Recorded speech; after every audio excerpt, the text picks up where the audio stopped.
पूरी कोशिश करूंगी मैं।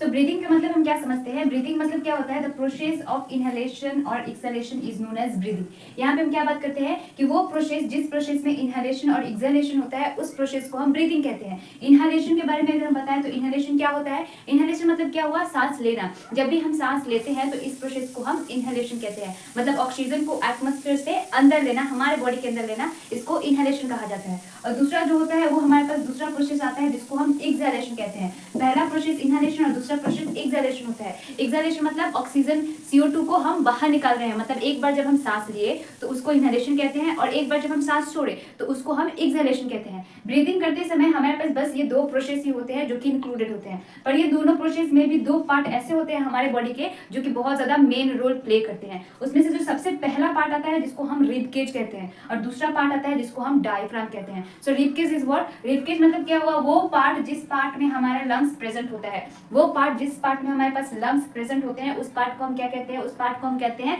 Rib cage. रिब केज का दूसरा नाम जो है, इस रिब केज का दूसरा नाम थोरैसिक कैविटी भी होता है। मतलब कहीं कहीं हम थोरैसिक कैविटी भी यूज कर लेते हैं।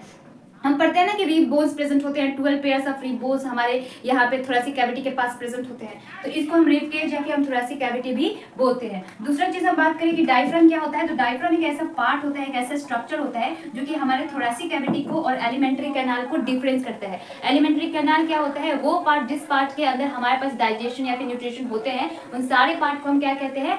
एलिमेंट्री कैनाल कहते हैं। तो एलिमेंट्री कैनाल को प्लस थोरैसिक कैविटी को जो डिफरेंस करता है, अलग अलग करता है, उस पार्ट को हम क्या कहते हैं? डायफ्राम कहते हैं। सो डायफ्राम और रिब केज हमारे पास दो पार्ट होते हैं जहां पे हम ब्रीदिंग का मेन एक्सप्लेनेशन कहते हैं। तो सोचिए, इनहेलेशन अगर हम प्रैक्टिकली करें तो क्या होता है? जब हम किसी एयर को, कभी भी एयर को इनहेल कर रहे होते हैं तो क्या होता है? हमारा थोरैसिक कैविटी आउटवर्ड मूव कर जाता है और डायफ्राम क्या होता है? इनवर्ड मूव कर जाता है। अगर हम प्रैक्टिकल करके देखें तो लेट्स डू इट।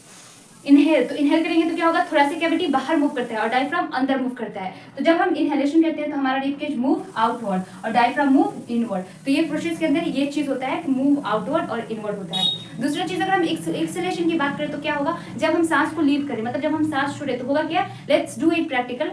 एक बार सांस लिए, लीव इट, तो क्या होता है? थोरैसिक कैविटी अंदर मूव कर जाता है और डायफ्राम बाहर मूव करता है। तो हम यहाँ पे क्या लिखते हैं? Rib cage move inward and diaphragm move outward. मतलब रिब केज अंदर मूव कर जाता है और डायफ्राम बाहर मूव करता है। तो ये दो प्रोसेस होते हैं, इनहेलेशन और एक्सहेलेशन। इसके अंदर